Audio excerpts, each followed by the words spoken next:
이러므로 내가 하늘과 땅에 있는 각 족속에게 이름을 주신 아버지 앞에 무릎을 꿇고 비노니 그의 영광의 풍성함을 따라 그의 성령으로 말미암아 너희 속사람을 능력으로 강건하게 하시오며 믿음으로 말미암아 그리스도께서 너희 마음에 계시게 하시옵고 너희가 사랑 가운데서 뿌리가 박히고 터가 굳어져서 능히 모든 성도와 함께 지식에 넘치는 그리스도의 사랑을 알고 그 너비와 길이와 높이와 깊이가 어떠함을 깨달아 하나님의 모든 충만하신 것으로 너희에게 충만하게 하시기를 구하노라. 아멘.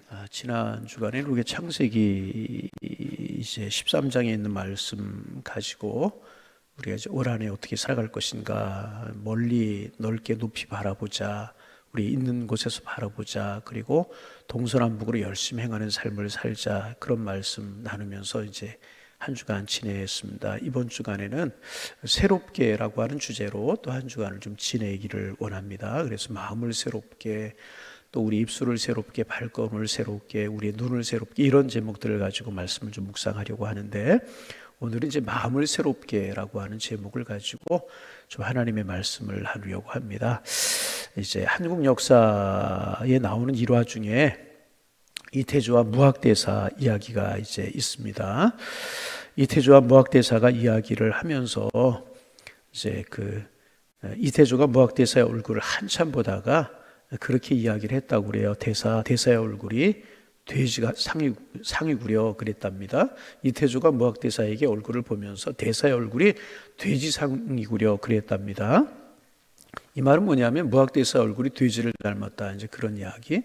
어떻게 생각하면 좀 모욕적인 그런 이야기 아니겠습니까? 그러자 이번에는 무학대사가 이태조의 얼굴을 한참 바라보고 있다가 임금님의 얼굴은 아무리 보아도 부처상이십니다 그랬대요. 한국 역사에 나오는 일화라고 그래요. 그러자 이제 이태조가 다시 말했답니다. 아무리 이제 임금과 신하의 이야기이지만 농담은 농담인데 나는 자네의 얼굴을 보고 돼지 같다고 했는데 자네는 어째서 날더러 부처 같다고 하는 것일세 그랬다고 그래요. 그랬더니 무학대사가 이제 한마디를 했답니다. 그거야 누구든지 자기 마음 생긴 대로 보이는 것 아니겠습니까? 그랬다는 거예요. 안 웃으시는 거 보니까 무슨 말인지 그거야 누구든지 자기 마음 생긴 대로 보는 것 아니겠습니까? 그렇게 이야기했다고 그래요. 무슨 뜻이겠습니까? 당신의 마음이 돼지 같으니까 나를 돼지로 보는 것이고 나는 마음이 부처님 같으니까 부처로 보이는 것 아니겠습니까? 그런 이야기 아니겠습니까? 이태조가 할 말이 없었다고 이제 그래요. 여러분, 사람은 마음 생긴 대로 생각합니다. 사람은 마음 생긴 대로 보게 됩니다. 그래서 마음이 없으면 보아도 보이지 않고 마음이 없으면 들어도 들리지 않게 되는 것입니다. 들어도 자기 마음 생긴 대로 듣게 되고 보아도 자기 마음 생긴 대로 보게 되는 것입니다. 그래서 여러분, 마음이 굉장히 중요합니다. 그래서 성경은 말씀하고 있잖아요. 무릇 지킬 만한 것보다 너의 마음을 지키라. 그렇게 말씀하고 이제 계세요. 오늘 우리가 이 자리에 모여서 새벽기도 예배를 드리지만 하나님을 향한 마음이 없으면 들어도 들리지 않고요, 보아도 보이지가 않는 것입니다. 마음이 여러분 이렇게 중요하게 되는 것입니다. 그런데 중요한 것은 뭐냐면 내가 내 마음을 마음대로 할 수가 없다는 거예요. 내 마음 내가 마음대로 할 수가 없다는 것입니다. 그래서 잠언 16장에 보면 자기의 마음을 다스리는 자는 성을 빼앗는 자보다 낫다 그랬어요. 성을 빼앗는 자는 용사보다 자기의 마음을 다스리는 자가 더 위대해. 성을 빼앗는 용사보다 자기의 마음을 다스리는 자가 더 위대하다는 것입니다. 그렇습니다.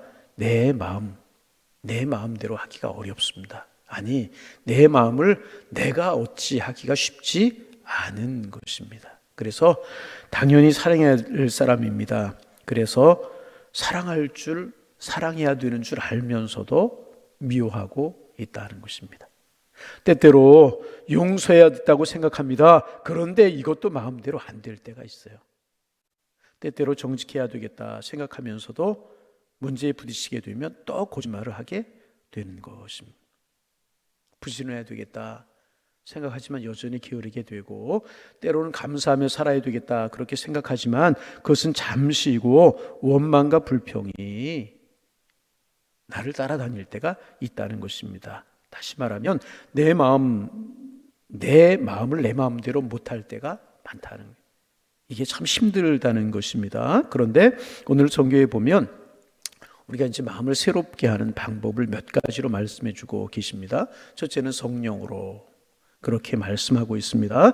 성령이 내 속에서 역사하시면 성령의 능력으로 나도 모르게 달라지게 되는 것입니다.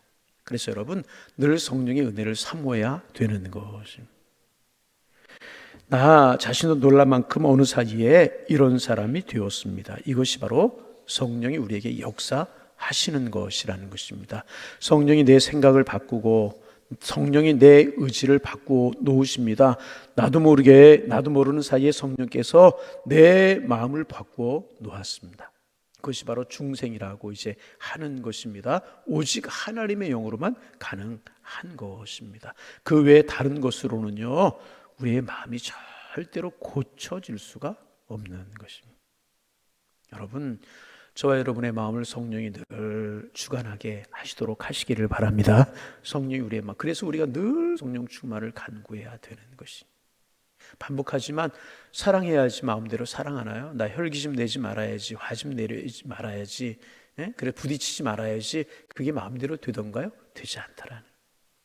그런데 성령이 내 마음을 다스리면 나도 모르는 사이에 내가 변화되어지더라 그 말. 여러분 우리가 베드로 이야기를 잘 알죠?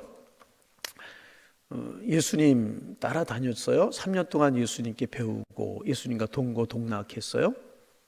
그런데 어려움이 찾아오자 그 예수님을 버리고 멀리 도망했잖아요.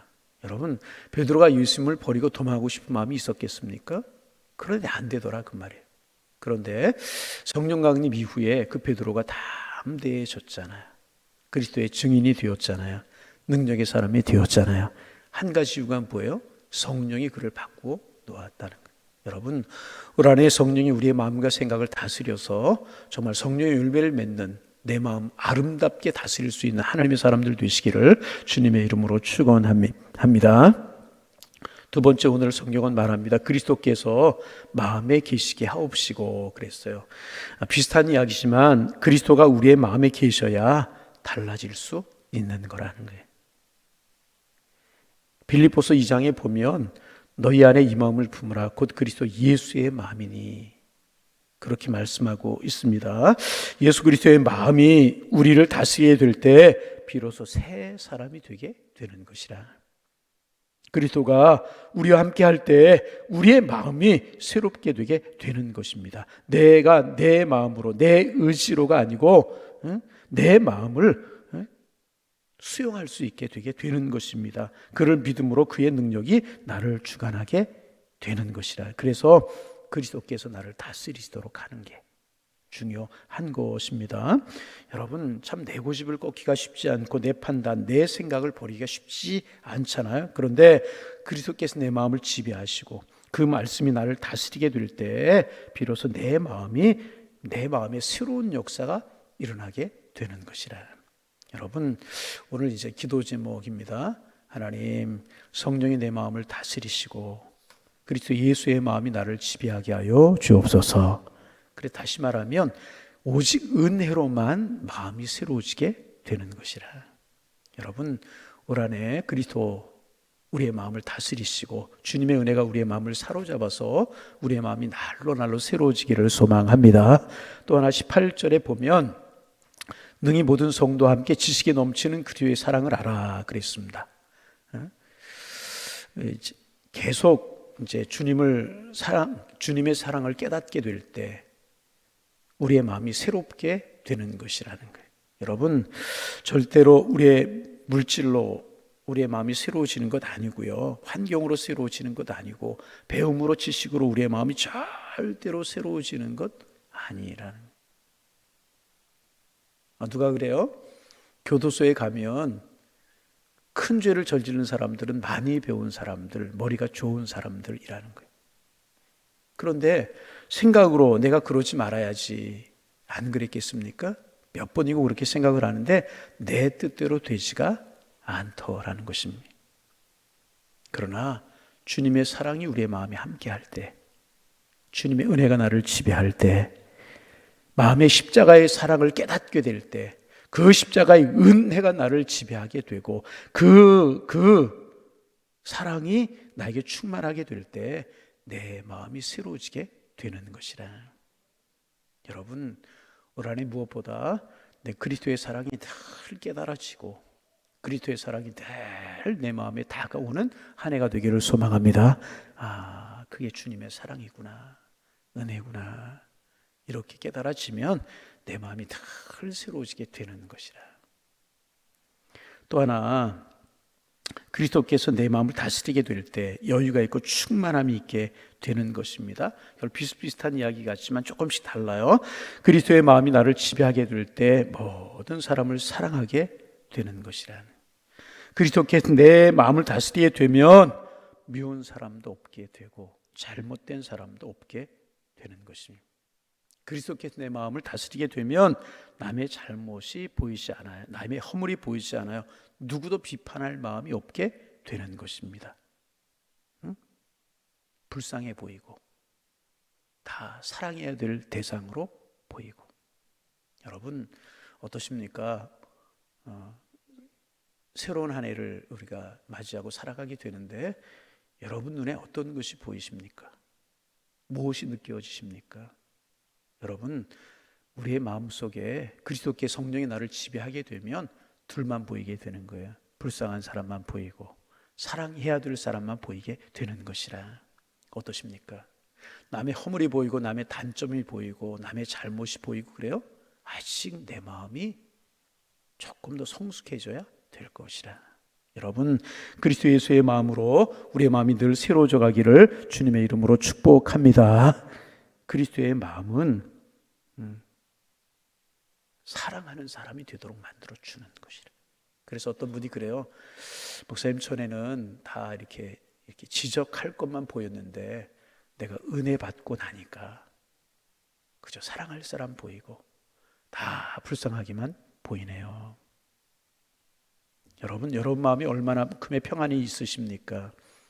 이건 환경으로 되는 것 아니고요, 지식과 물질로 되는 것 아니라는 것입니다.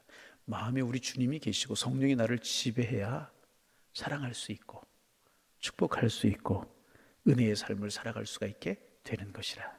여러분, 그리스도께서야 여러분의 마음을 늘 다스려 주시기를 소망합니다. 어느 청년이 교통사고가 이제 났다고 그래요.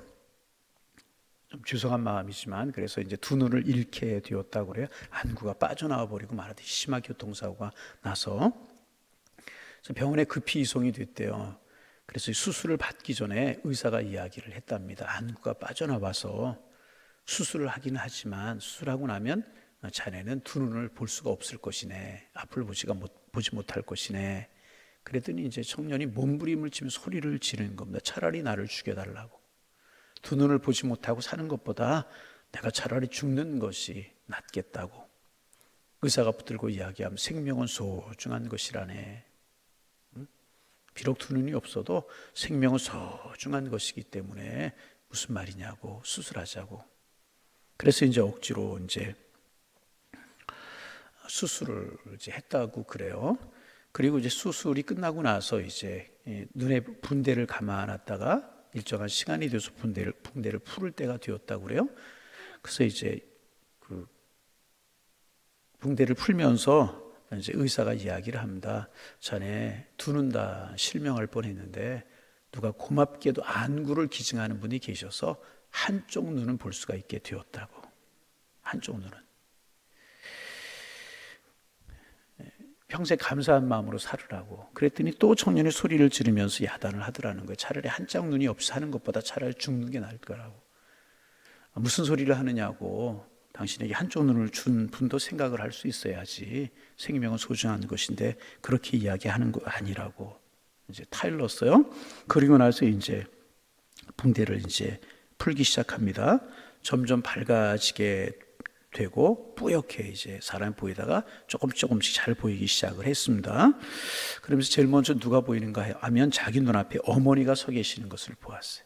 어머니가. 그리고 처음에는 뭐 보이겠어요? 이제 어머니가 서 계신 것을 보고 나중에 어머니 얼굴을 자세히 보니까 어머니 한쪽 눈이 없는 거예요. 어머니가 아들을 위해서 한쪽 눈을 빼어서 준 거. 갑자기 청년이 놀랐어요. 그러면서 그 청년이 어머니에게 이야기합니다. 어머니 죄송합니다. 어머니 죄송합니다. 그리고 감사합니다. 그리고 이제 마음에 이제 진정이 된 다음에 어머니의 사랑을 모르고 제가 함부로 이야기하고 함부로 생각했던 거 죄송합니다. 감사한 마음으로 살겠습니다. 그랬다는 것입니다. 여러분, 여기에 무슨 이론이 필요하겠습니까? 여기에 무슨 설명이 필요할 수가 있겠습니까? 똑바로 알고 나면, 나를 사랑하신 그 사랑을 알고 나면 그저 감사할 것뿐이 없는 것이고 기뻐할 것뿐이 없는 것이라. 베드로가 그랬고 바울이 그러지 않았습니까?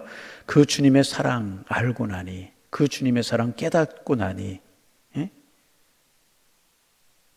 그저 감사한 것뿐이 없고 고마운 것뿐이 없어서 그 주님을 위해 살겠다고, 그 주님을 증거하며 살아가는 삶을 평생을 산 것 아니겠습니까? 여러분, 내 마음 이제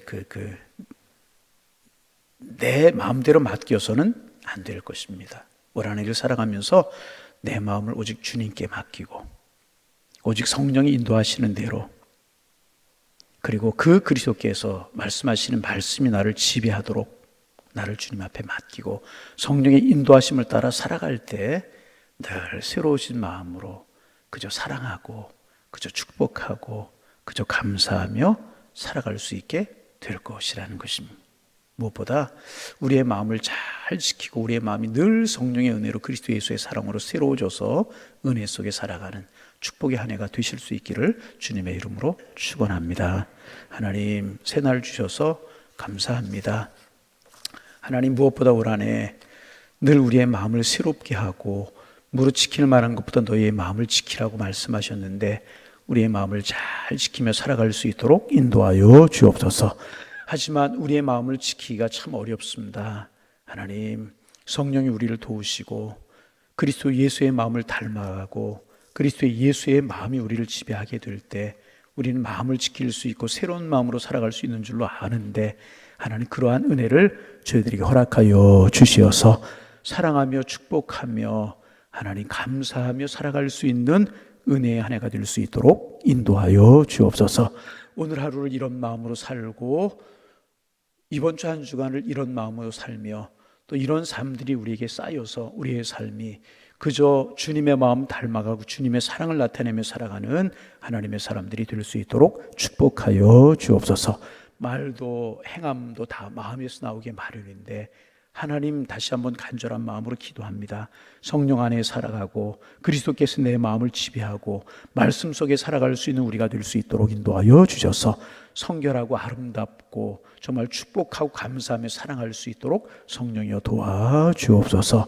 한 주 동안에 우리 양일재단에 속한 성도들의 삶을 평안함과 행복으로 지켜주옵소서.